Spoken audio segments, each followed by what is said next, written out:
ਜੀ ਬਿਲਕੁਲ ਇੰਝ ਹੀ ਹੈ। ਅੱਜ ਅਸੀਂ ਗੱਲ ਕਰਾਂਗੇ ਜਿਹੜਾ ਸੈਲਾਬੀ ਸੁਰਤਿਆਲ ਦੀ ਕੈਫੀਅਤ ਜ਼ਿਲ੍ਹੇ ਵਿੱਚ ਪੈਦਾ ਹੋਈ ਸੀ ਤੇ ਉਸ ਤੋਂ ਬਾਅਦ ਜਿਹੜੇ ਨੁਕਸਾਨਾਤ ਨੇ ਜਿਹੜੇ ਹੋਏ ਸਨ, ਜਿਸ ਵਿੱਚ ਸਭ ਤੋਂ ਜ਼ਿਆਦਾ ਮੁਤਾਸਰ ਦਾਰਾਪੁਰ ਤੋਂ ਇਲਾਵਾ ਸੰਗੋਈ ਚੌਟਾਲਾ ਇਹ ਸਾਰੇ ਇਲਾਕੇ ਨੇ ਜਿਹੜੇ ਇਸ 'ਚ ਸ਼ਦੀਦ ਮੁਤਾਸਰ ਹੋਏ ਸਨ। ਤੇ ਜਿਹੜੇ ਜ਼ਿਲ੍ਹਾ ਇੰਤਜ਼ਾਮੀਆ ਦੀ ਤਰਫੋਂ ਇੱਕ ਜਿਹੜੀ ਰਿਪੋਰਟ ਹੈ ਉਹ ਬਕਾਇਦਾ ਤੌਰ 'ਤੇ ਫਾਈਨਲ ਕਰ ਲਈ ਗਈ ਹੈ। ਕਿਤਨੇ ਨੁਕਸਾਨਾਤ ਹੋਏ ਨੇ, ਕਿਤਨੀਆਂ ਜਾਨਾਂ ਦਾ ज़िया ਹੋਇਆ ਤੇ ਲੋਕਾਂ ਦੇ ਜਿਹੜੇ ਮਾਲ ਮਵੇਸ਼ੀ ਨੇ ਉਹ ਕਿਤਨੇ ਇਸ ਸੈਲਾਬ ਵਿੱਚ ਰੁੜੇ ਨੇ। ਇਸ ਹਵਾਲੇ ਨਾਲ ਅਸੀਂ ADCR ਸਾਹਿਬ ਸਾਡੇ ਨਾਲ ਮੌਜੂਦ ਨੇ, ਜਿਨ੍ਹਾਂ ਨੇ ਇੱਕ ਜਾਮਿਆ ਰਿਪੋਰਟ ਹੈ ਜਿਹੜੀ ਬਣਾ ਲਈ ਹੈ। ਇਹਨਾਂ ਕੋਲ ਜਾਣਾਂਗੇ ਅਸੀਂ ਕਿ ਉਸ ਵਿੱਚ ਕਿ ਜਿਹੜਾ ਲੋਕਾਂ ਦੇ ਨੁਕਸਾਨਾਤ ਹੋਏ ਨੇ ਤਾਂ ਇਹਨਾਂ ਦਾ ਮੌਕਫ ਜ਼ਿਲ੍ਹਾ ਇੰਤਜ਼ਾਮੀਆ ਦਾ ਇਸ ਹਵਾਲੇ ਨਾਲ ਕੀ ਹੈ। मैडम दसो ਜ਼ਿਲ੍ਹਾ इंतजामिया का मौकफ क्या है?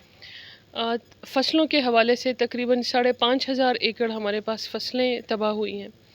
6 अमवात हुई हैं हमारे पास इस मौजूदा जो सैलाब की सूरत हाल थी।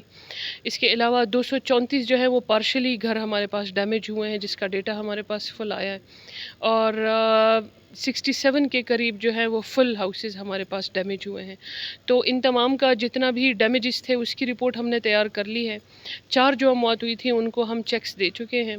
इसके अलावा जो दूसरे चेक्स हमने बनाने हैं वो इंशाल्लाह जैसे ही इनिशियल डेटा उनका आता है CNICs वगैरह वो कंप्लीट करके हम उनमें भी चेक्स के जो डिस्ट्रीब्यूशन है वो स्टार्ट कर लेंगे। मैडम ਇਹ ਸਾਨੂੰ ਇਹ ਦੱਸੋ ਕਿ ਜਿਹੜੇ ਮਵੇਸ਼ੀ ਲੋਕਾਂ ਦੇ ਜ਼ਾਇਆ ਹੋਏ ਨੇ ਤੇ ਲੋਕਾਂ ਦੇ ਜਿਹੜੇ ਘਰ ਡੈਮੇਜ ਹੋਏ ਨੇ, ਕੁਝ ਫੁੱਲ ਤਬਾਹ ਵੀ ਮਕਾਨ ਹੋਏ ਨੇ, ਤੇ ਉਹਨਾਂ ਵਾਸਤੇ ਕੀ हुकूमत ਦੀ ਤਰਫੋਂ ਕੀ ਰਿਲੀਫ ਦਿੱਤਾ ਜਾ ਰਿਹਾ है? हुकूमत की एक पॉलिसी है जिसके हिसाब से उनको चेक्स मिलते हैं।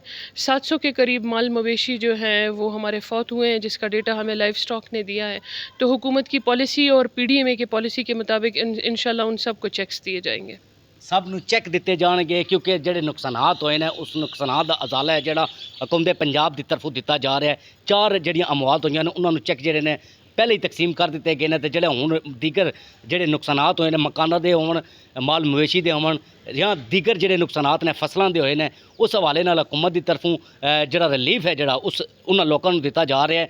ਉਹਨਾਂ ਨੂੰ ਚੈੱਕਸ ਜਿਹੜੇ ਬਕਾਇਦਾ ਤੌਰ 'ਤੇ ਉਹਨਾਂ ਨੂੰ ਤਕਸੀਮ ਕੀਤੇ ਜਾਣ ਦੇ ਤਾਂ ਕਿ ਜਿਹੜੇ ਨੁਕਸਾਨਾਤ ਹੋਏ ਸਨ ਇਸ ਸੈਲਾਬ ਦੀ ਸੂਰਤ ਹਾਲ ਵਿੱਚ ਤਾਂ ਕਿ ਉਹਨਾਂ ਲੋਕ ਨੇ ਜਿਹੜੇ ਉਹਨਾਂ ਨੂੰ ਬਕਾਇਦਾ ਤੌਰ 'ਤੇ ਰਿਲੀਫ ਹੈ ਜਿਹੜਾ ਉਹ ਦਿੱਤਾ ਜਾ ਸਕੇ ਜੀ।